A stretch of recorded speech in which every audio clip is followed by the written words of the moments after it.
It's the Shatkin First Down post-draft recap show, presented by Dr. Todd Shatkin and the Aesthetic Associate Center, with your hosts, Rich Gaenzler and Dr. Jared Shatkin, and special guest analyst, Evan Harrington. Now, from the Shatkin Sports Network studios in Amherst, here are your hosts, Rich Gaenzler and Jared Shatkin. The Shatkin Sports Network is back on the air. It's the Shatkin Sports Bills 2024 Draft Recap. Rich Gaenzler, Dr. Jared Shatkin, Evan Harrington from Buff State Athletics and Journalism joining you. We're going to talk everything about the draft, all 10 picks, free agencies, free agents that are still out there, the schedule, all that stuff. We're going to get into it in the next half hour. So thanks for being with us for that. Lot to talk about, obviously. We're going to start with Evan Coleman in a moment. But first, we were able to capture some fan cam moments at Sorrentino's. Tonight, Fan Cam comes to Sorrentino's in Williamsville, New York. I think Mitchell. Bob DeVita saying that he thinks that they're going to drop down again. Unless there's somebody there they really love. Yeah, I think he's with me. I already told you, lad. I don't love it, but and then trade back up for another wideout. Who are we picking? Best player available, and it better be a receiver.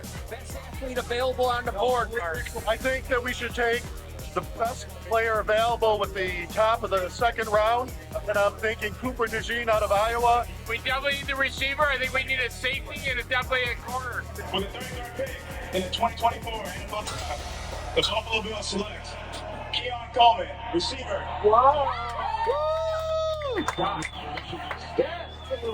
Keon Coleman, Florida State. Good pick. Go Bills, baby! All right, guys, so let's get into this. Obviously, Diggs gone, Morse gone, Poyer and Hyde gone. I mean, Gabe Davis gone, lots of holes to fill. And yet, the Bills seemingly, throughout the draft, air quotes filled, because we don't know what kind of players they're going to be yet, but addressed those positions. Let's start off with the top pick, Keon Coleman.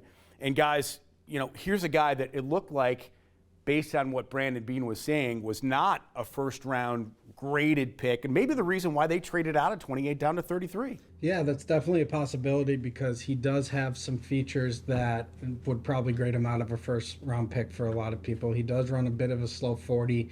His production kind of dipped from Michigan State to Florida State, but there's some things that he does that are better than just about anybody else in the draft. The guy will go up and get the ball.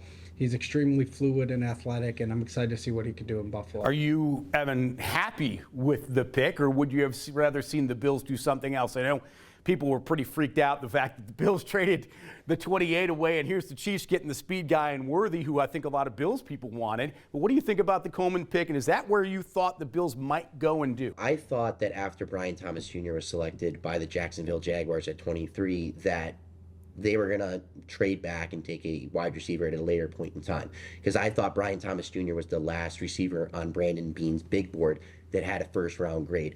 So after that draft pick by the Jacksonville Jaguars took place, I knew that Beane was going to trade back for a wide receiver, and it ended up being Keon Coleman. And I like the draft pick. Obviously, a guy like Xavier Worthy would be nice to have in Buffalo's offense. I mean, the fastest 40-yard dash time of all time. Why wouldn't you want that in this offense with a guy like Josh Allen and the arm that he has? But like you mentioned, Keon Coleman might be the best jump ball receiver in this class. Mm-hmm. And you're pairing that up with Josh Allen, who loves to just get the football in there on tight windows, give his guy a chance. That's the type of receiver you want here. And it seems that Josh and Keon already have that chemistry together. I love when you tee me up, because you just did. 40 times. I don't know if you saw it on X, but somebody put out a stat about like the top 15 or 20 40 times in the last 10 years. Yeah. I think there's 2 guys left in the NFL, right? So 40 times, think about it. 40 times is straight speed, straight line speed with nobody in front of you. So if you can't do it with somebody in front of you, then it's pretty much meaningless. And I think that stat, based on what I just told you about the 20 guys, 2 still in the NFL with the top 20, 40 times at the combine, really doesn't matter. It's kind of what you do with it. In addition to that, in terms of Keon Coleman being a jump ball guy, what did Brandon Beane say going into this draft in terms of guys they wanted to get at receiver, yards after catch? Jump ball's not yards after catch. That's getting the ball and probably going down, most likely. Yeah, but I've seen some of the tape with Coleman shows that he can be one of those guys who can run after the catch. I think where he's utilized is going to be very important in this offense, because if you line him up just at X and you have him run a straight line and you have him run quick slants and hitches, that might not be the best place for him. But if you can move him around, get him on some rub routes, and get him the ball early, the guy is extremely hard to take down. So I think that, Worthy is going to be compared to Coleman for the rest of the time if he becomes a good player.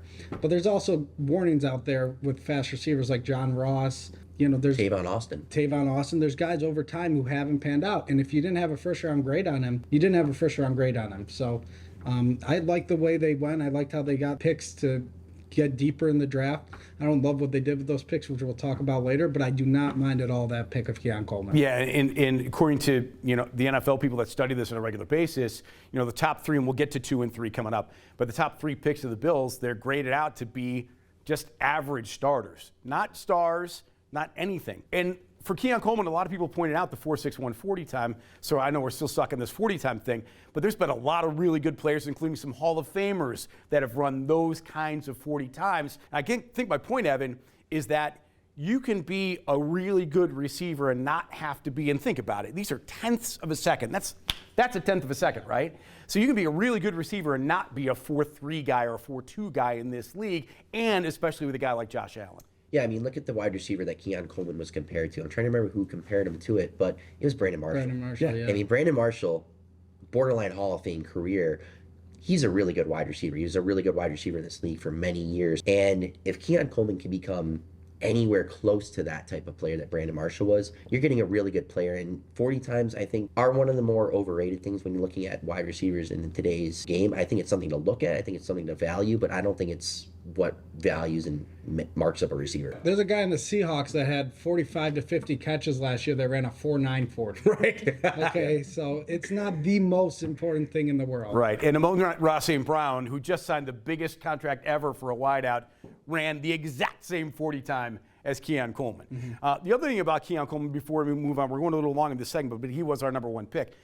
He's a big game guy, right? He had big games against LSU and Clemson. He had big games against Washington, Michigan, Penn State, Wisconsin, and Ohio State, going back to Michigan State time as a freshman there. But he's a big game guy. He doesn't drop the ball, first of all. The guy jumps up and catches tons of different balls. He's pretty good after the tackle. And from what I saw, he doesn't play at that speed. He plays at a fast speed. And he's 20 years old. We're not talking about a polished product at this point. The guy's 20 years old with that type of ball skills.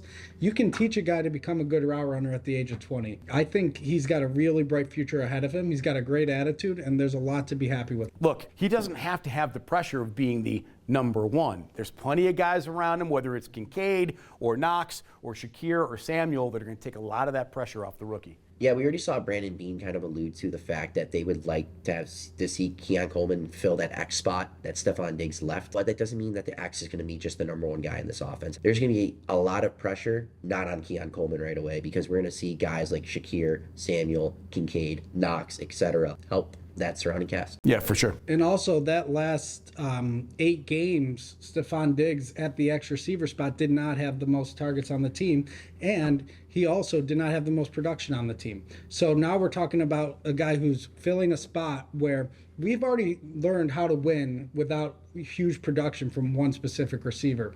Now we have a bunch of guys who are gelling together and bought into this team. I'm excited to see what they can do. Yeah, I mean, 6-1 in that stretch of the second half of the season when Diggs and Davis were doing nothing. Yeah. Right? They're gone, newness, and now a lot of the pressure is going to be on Joe Brady. Let's see what he does with a full offseason under his belt as the OC and then going into a full season himself, regular season with the Bills in year 2. All right, we'll come back with more on our 2024 Bills draft recap right after this. Hi, I'm Dr. Todd Shatkin here with Hall of Fame running back Thurman Thomas. My family and I have been coming to Dr. Shatkin's dental office for years. The office is beautiful and the staff is outstanding. Thanks, Thurman. It's been an honor for me to take care of you and your family. For a Hall of Fame smile, go where the pros go. Dr. Todd Shatkin at the Aesthetic Associates Center. Call today for a free consultation, 839-1700.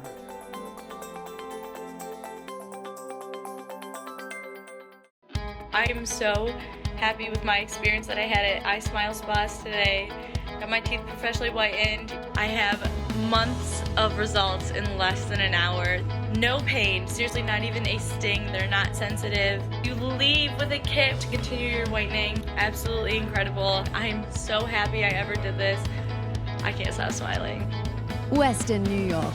Smile again with confidence. Call 43SMILE today.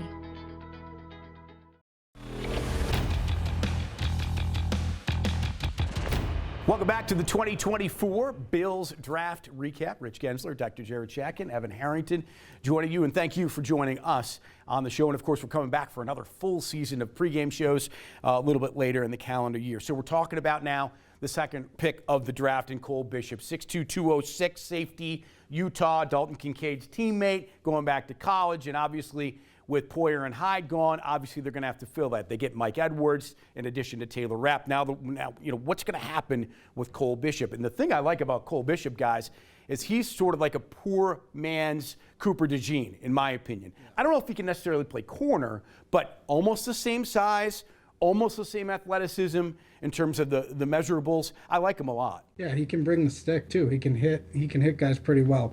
I like the pick. First of all, it was a need.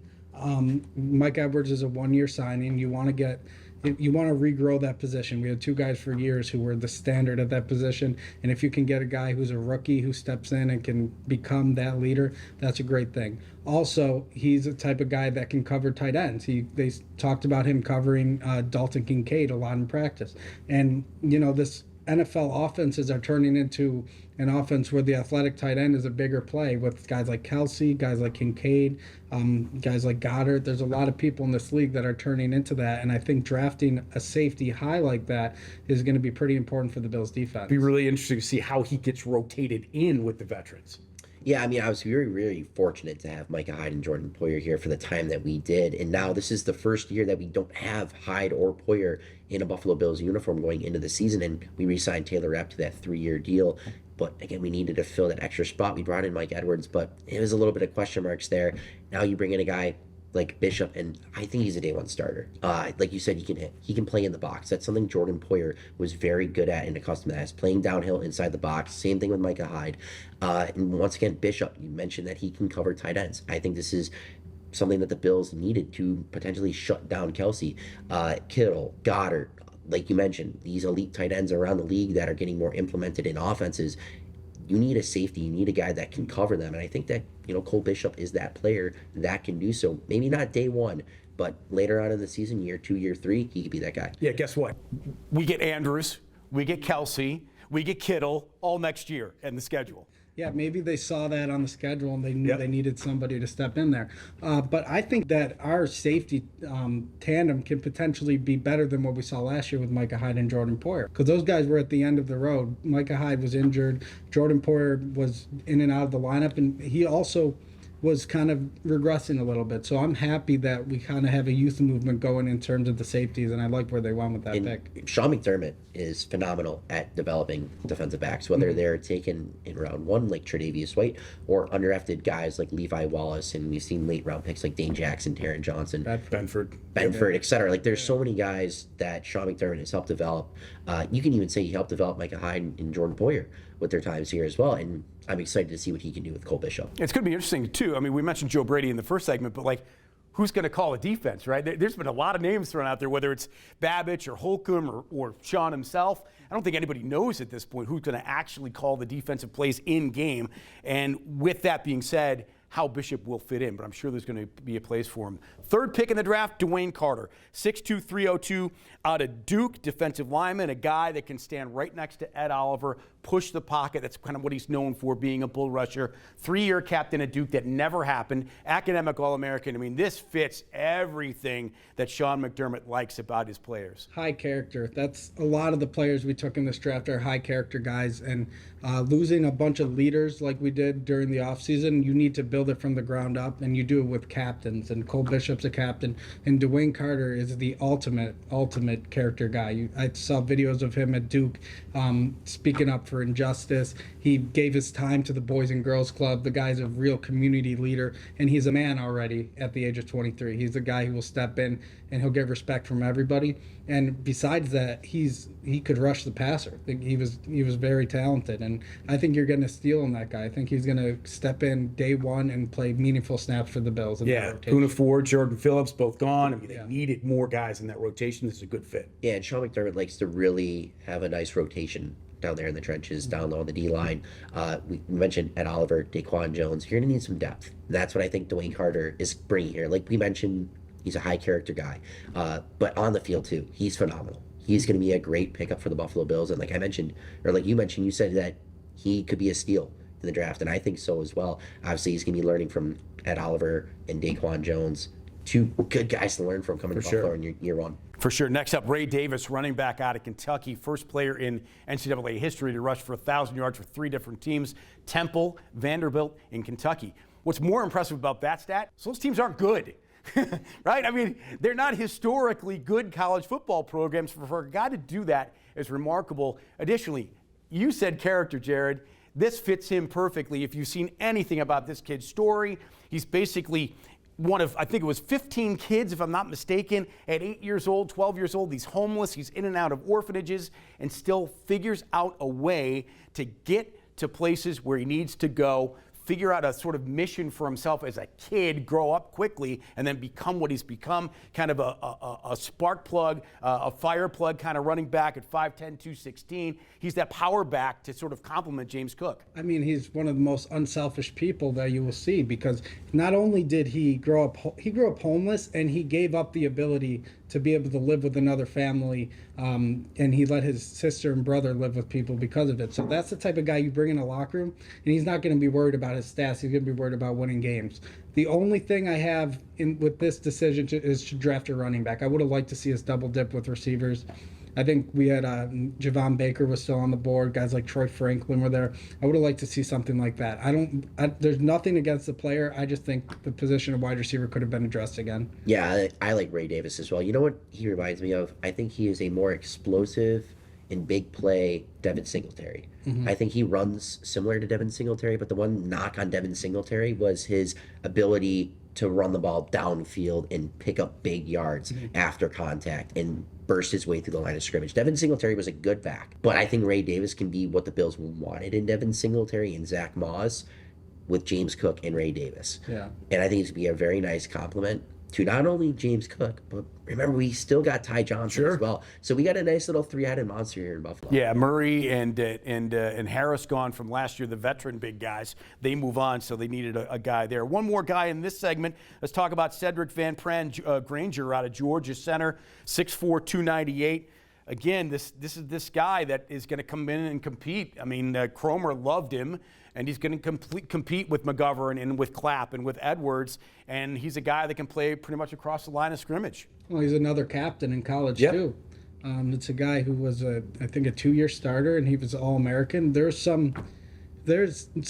When I watch the highlight tapes of him bulldozing these guys, I don't know how he made it to the 5th round. And especially when you're inside like that, and to be explosive at guard or center, that means you're a pretty talented player. So, and the good thing about this is he doesn't have to be put in right away, but he's a guy who could step in the rotation, and I think he could very well hold his own. Okay, the rest of round 5, 6, and 7 all coming up as we continue on the 2024 Buffalo Bills Draft Recap here on the Shatkin Sports Network.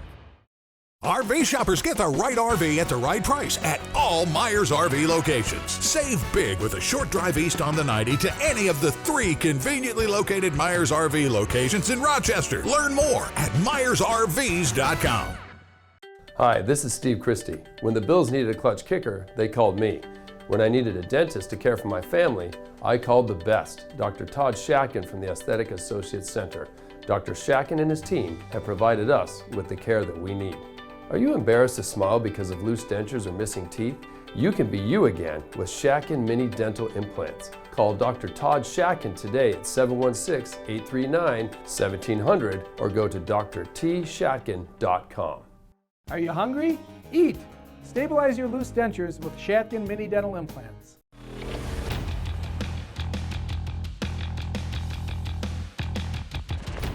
Welcome back to the Bills 2024 Draft Recap. Rich Gaenzler, Dr. Jared Shatkin, and Evan Harrington on the Shatkin Sports Network. Thanks for joining us. We're now into the 5th rounds. We're going to basically wrap up the draft in this segment and then look forward in the final segment of the program. 5th round, Eddie Ulofoshio, linebacker out of Washington. Yeah, I gotta be honest, I can't say that name if I were to have to repeat it. But the guy does tackle pretty well. He's a team captain. And I think we need a lot of depth in linebacker because who knows where Matt Milano is along with his recovery. We got Dorian Williams there, but it's never bad to get a guy who was a team captain, athletic. He ran a 4.56 40. I think it's a pretty good depth pickup. Yeah, interesting too. Nigeria, Alaska, Vegas, Washington, NFL. How about that for a world traveler coming to Buffalo? A good 3-down back that can pretty much play anywhere on the field. Also in round 5, incredible sack numbers in his college career, incredible tackles for loss for Javon Solomon out of Troy. Yeah, I mean, he mentioned that Von Miller was his idol. And to be coming into Buffalo with Von Miller as your idol, being able to learn from him year one, I think that's very beneficial for Solomon. He's going to come here. He's learning from some pretty good pass rushers, Greg Rousseau, A.J. Epinesa, Von Miller. I mean, these are some pretty polished guys in the NFL already. Young Rousseau, young Epinesa, veteran Super Bowl MVP in Von Miller. I think Solomon's going to be able to learn pretty quickly here in Buffalo. Again, it's a 5th-round pick, but I think it's a value pick and something the Bills can develop with. Yeah, he was second at the Combine overall for defensive end and edge rushers in terms of athleticism with his grade. 33 sacks over 3 years, 42.5 tackles for loss at Troy, 6'1", 246, good player. Rest of the draft, Tylen Grable, depth guy, tackle from UCF, 6'6", 306. He was a high school quarterback and a tight end. So a little bit of work to do. Again, a development guy. That's what happens in the 6th and 7th rounds. Daquan Hardy, you get a cornerback who also is a good punt return guy, had 2 touchdowns in 1 game in terms of punt return. Smaller guy, but quick at 4.38. Can do a little bit of everything for you. And the final round, maybe the most interesting of all of them, is Travis Clayton, who comes in from the International Player Pathway, English rugger. Yeah, he played rugby, also played a little, or also boxed in England, and was part of that NFL European, I don't even know what they called it technically, but it's sort of like a school they do in Europe where the NFL goes over there and anybody that wants to basically train can. He did. He's massive, 6'7", over 300 pounds. And guys, he ran a 4.7 40. He's extremely athletic. That's about all you could say about a guy like that. But if you can polish this guy into a left tackle, he's got the traits that are kind of amazing. So we'll see. I mean, look at what Jordan Mailata for the Philadelphia Eagles turned into. Right. He's a borderline all-pro, Pro Bowl type guy. He got a big contract just recently. And if he can turn into something like that, the Buffalo Bills are going to be sitting very happy drafting in the 7th round. And leave it to Aaron Cromer to develop him, one of the best in the business. Okay, final segment coming up next. How the Bills do in terms of addressing their needs. We'll talk a little bit about the schedule and some of the guys in this draft the Bills will have to face in 2024. It's coming up next on the Shatkin Sports Network. It means a lot to be able to work with my dad to continue this legacy that we have going on. I had many implants. Once I got them, it was like the old me came back. The changes you can make in such a short period of time in somebody's life, have somebody in the chair crying because they finally have a full set of teeth. And I think the only way to do it in that type of time period for that type of price is really the mini implant. Mini dental implants can change your life too. Call us at 839-1700 for a free consultation. There's a lot in life to smile about. You can be you again with affordable Shatkin mini dental implants. Let us help you make it memorable. Call us today at the Aesthetic Associates Center for your free consultation. My self-esteem wasn't where it should have been because I was really, really self-conscious about my teeth. When I walked into Shatkin Dental, I was instantly ready for the residency program. I knew that that is what I needed. I needed the discount, I needed the dentist that was gonna fix everything. My self-esteem is already getting much, much, much higher just from starting the procedures. Call Shatkin Dental Health today at 43 Smile for quality dental care you can afford.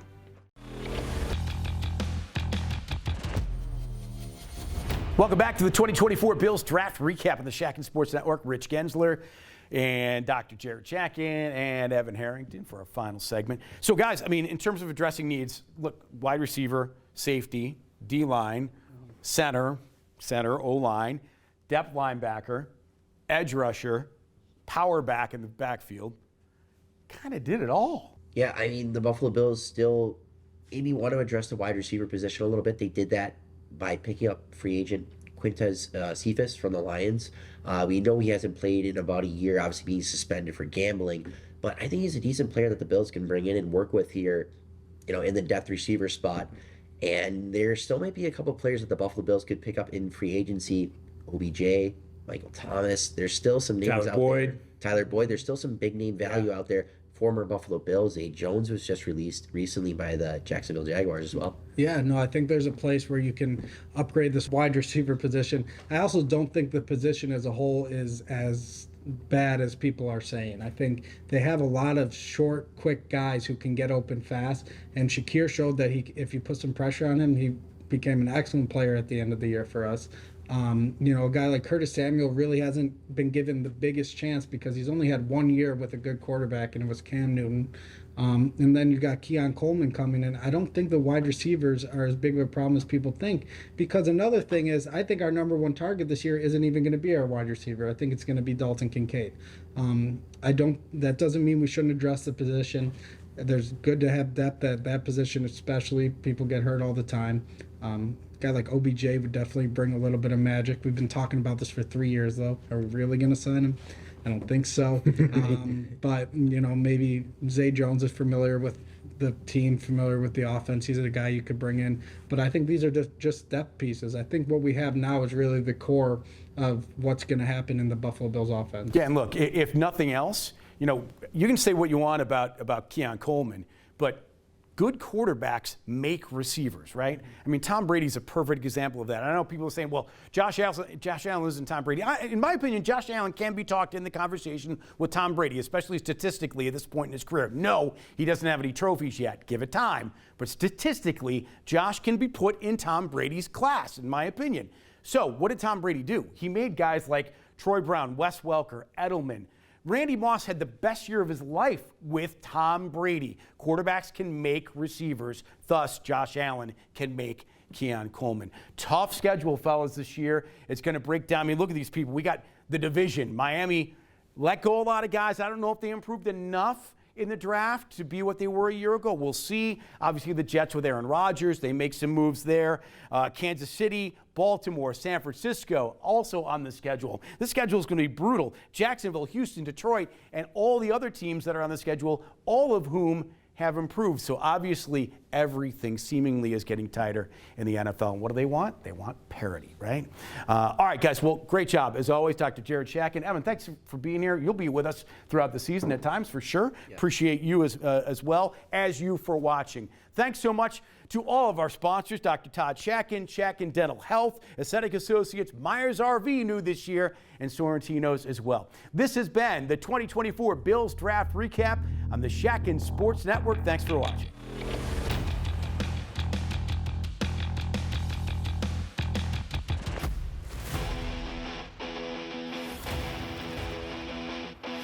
What do you think of this year's draft choices? Share your thoughts at youtube.com/Shatkin Sports Network. This has been a production of the Shatkin Sports Network.